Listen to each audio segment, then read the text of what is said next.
You don't want to apply for stage 1 3 years before you want to start the process. You want to be planning to start the process within the next 6 to 12 months. So we sometimes get applications from people who are doing research only, and they're very, very early in their research. That's not the best time to apply. You want to wait until you are fairly certain that, first of all, surrogacy is right for you. You're not still researching that among other options of family building. And secondly, you want to make sure that you know that Men Having Babies is the right organization to partner with, and you know that you want to do an ethical surrogacy. You want to know that you're on a right path. But I would say if you wanted to start the process maybe 18 months beforehand, one of the things that's a catch-22 in this situation is that you have to keep saving. And you have to have savings built up whether you're going to use GPAP or not. There's no question. So you're saving for building your family, and you want to know, are we going to be approved for stage 1 at least? So it's good to apply early before. You don't want to apply and say, I want to use these next month, right? But you could do that, because when you get stage 1, you have an 12 to 18 month window to use those stage 1 benefits. So you're going to have approval to the following December 31st. Okay, so if you apply today, you will be approved to December 31st, 2019. That gives you a nice large window to use them. You also can apply for renewal. So if there's anybody that went through this and had stage 1 and then got slowed down on their journey and didn't start using their benefits, you can absolutely apply for renewal. And all we ask for is updated tax information to make sure that you still qualify income-wise, and then you'll get a renewal of your stage 1 certificate. Where it becomes a little bit more tricky is if you are cleared to apply for stage 2. So if you're cleared to apply for stage 2, the stage 2 evaluation process is a much longer process. And because, as we keep saying, nothing is retroactive with these benefits, you want to make sure that you have the time. You can choose to decide, yes, I want to wait until the decision is made about stage 2 before going forward, before signing with a clinic or with an agency. Because if you sign with a clinic and an agency, there's nothing then that we can do for you, because you already have those relationships and those contracts. However, you have options there too. Like if you applied in September for stage 1, were cleared for stage 1, and were given the okay to apply for stage 2, but you know the next application period for stage 2 isn't until the following July, but you want to get started, maybe time is ticking and you're a little older, whatever, you can use your stage 1 benefits to start the process of creating embryos, and then you are still eligible to apply for stage 2. And in that case, you would come into stage 2 having embryos or in the process of making embryos, and any stage 2 benefits, if you were awarded them, would only apply to the rest of your journey, would not apply to that embryo creation.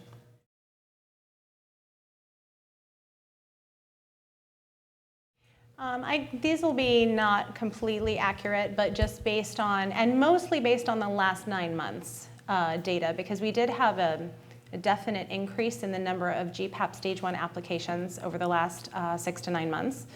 So based on that, I'd say the percentage who are being approved for at least stage 1 is actually higher, closer to 70 and 75% actually for the last 9 months. And then for that, I'd say it's about 50% are approved to apply for stage 2. 50% of applicants, or 50% of those that are approved? 50% of those who are approved for stage 1 are cleared to apply for stage 2. So about half. And then beyond that, of the stage 2 applications that come in, about, at least in this past cycle, about 40% of those who applied made it through to the final stages of review.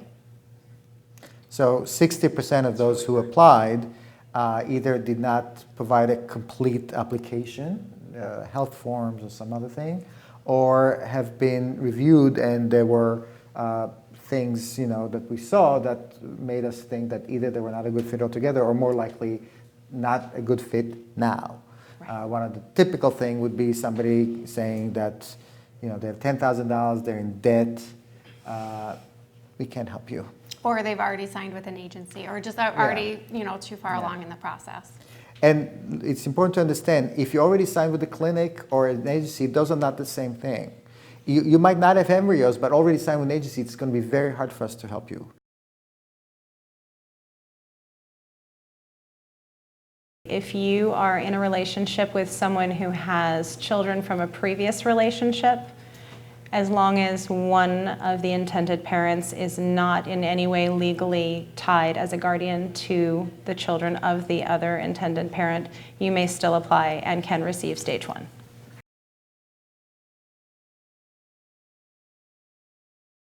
What we'll help you with is only the part of the journey you haven't commenced on yet.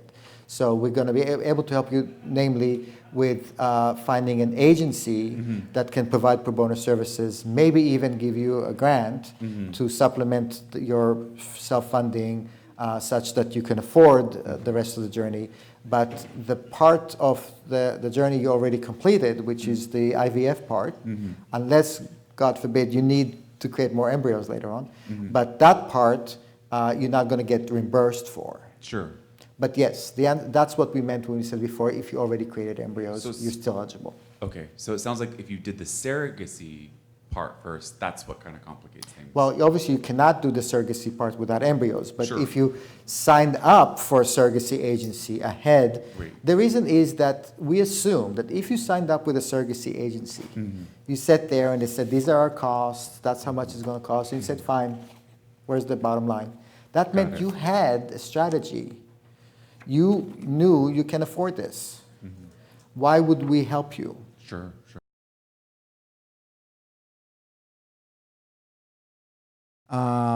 We do not advertise the income threshold because, as we said, it is adjusted so much that it is a wide range. However, about, is it 65, I think, % of the people who apply for stage 1 are approved. We have a different threshold for stage 1 and stage 2. That means that if you are approved for stage 1, you might also be notified that you will be eligible one day to also think about, to not proceed, but rather wait until stage 2, or you'll be notified that you're approved for stage 1 only. Namely, no point to even wait for stage 2.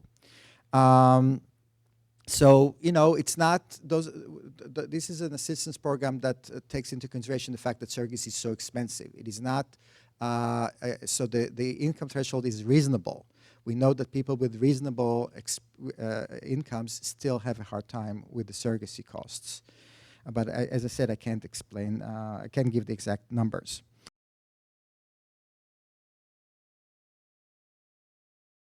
So 30 to 40% of the cost of a U.S. journey is what we usually say. And Lisa can speak more to this as well, but one thing I will answer is it can be in various different forms. It doesn't have to be cash in an account. And in fact, the stage 2 application, the question is asked, how much will you have available for surrogacy in the next 12 to 18 months?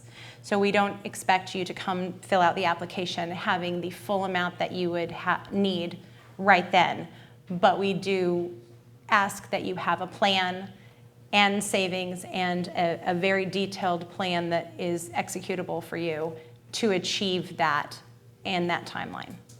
Right. I mean, your funding sources can come from GoFundMe's or family loans or gifts. Really, any way you want to legally get that money is fine, and as long as it's assured. You don't want to be like, I really think that maybe I'll have that money. You really want to be sure that that's something that you can depend on for financing your journey. And we will not ask you to take any equity out of your current home, but if you had a second home and you had equity in that, that would be something that might be available to you to use for a journey. Another thing would be if you have some investments that are not retirement related, but investments that are somewhat liquid, that might be something. And that's why when we do the stage 2 application, we ask about those things. We're going to ask very detailed questions about your assets and liabilities to make sure that you've thought about, can I access funds through another way to make this journey happen for me? Having said that, while we're not going to tell you sell your home or get a home equity loan, it's certainly a valid strategy. If you told us that part of the way you're going to get to this amount is getting a home equity loan, if you're not underwater, then that's perfectly fine. And unlike stage one, we're talking here about a stage that has some discretion involved. And if you have a home that's worth $1 million, well, we can't tell you to do anything about it. And assuming your mortgage is not $1 million as well. But even if it is, the committee is going to see that. And they might deem that to be less worthy than somebody that doesn't even have a home yet, that's renting.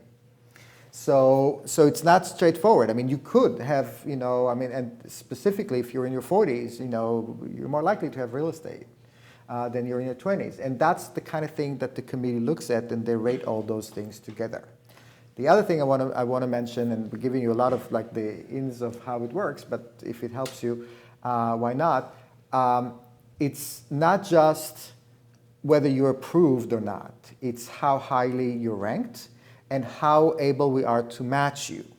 So at the end of the day, what we're getting is not a list of the 10 people that are going to get a check in the mail. We're getting a list of people that we then need to try to match with pro bono services.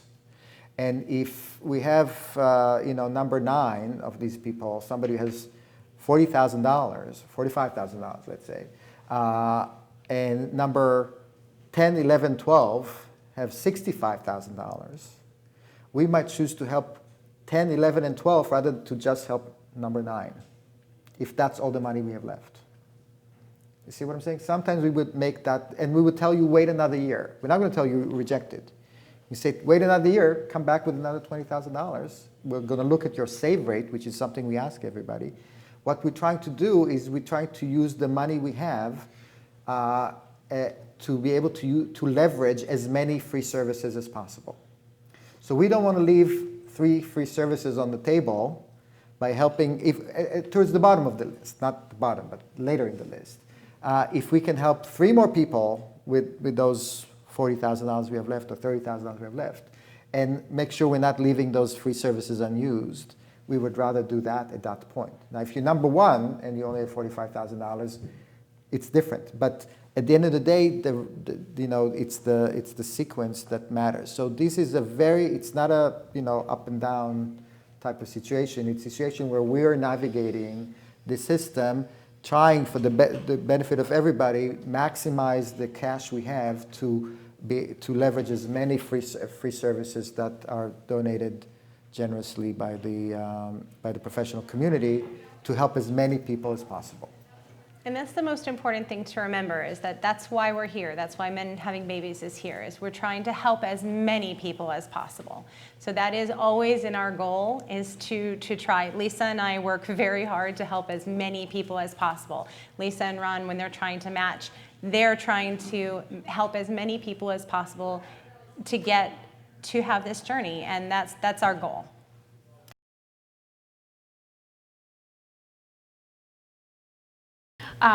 So once you're invited to apply for stage 2, you'll get a much longer application form asking you for a lot more information. You'll fill that out and send it in. After that, we'll have you meet with our social worker for an interview, and she'll talk through a number of issues and a number of things to think about moving forward with your journey to make sure you'd be a good fit for the program, you're prepared emotionally, financially, and all those ways to go through a surrogacy journey. From there, we compile basically a report, and we have our committee review it. So each person is reviewed by 4 different of our committee members, and just assessed on a number of different factors. Those all go into really just a number, and we then rank the numbers and work down the list from there. And at several steps of the process, if we see a red flag and we realize that right now you're not a good fit, you could be deferred. You could be asked to wait a year, save more money. Maybe your self-funding percentage is not high enough. and we could come back to you, or we could come to you with clarification questions. So you may talk to me, you may talk to Lisa, you will definitely talk to the social worker, Caitlin, and that's a multi-step process, and it does take quite a bit of time, because when we get to the final stage of committee review, the committee is reviewing all of the applications at once. So that's not a rolling thing. We get through all the other steps first, and then we give the committee all of the applications at once. Coming to a Men Having Babies conference is an emotional roller coaster. And I don't think a lot of people know when they come what they're in for.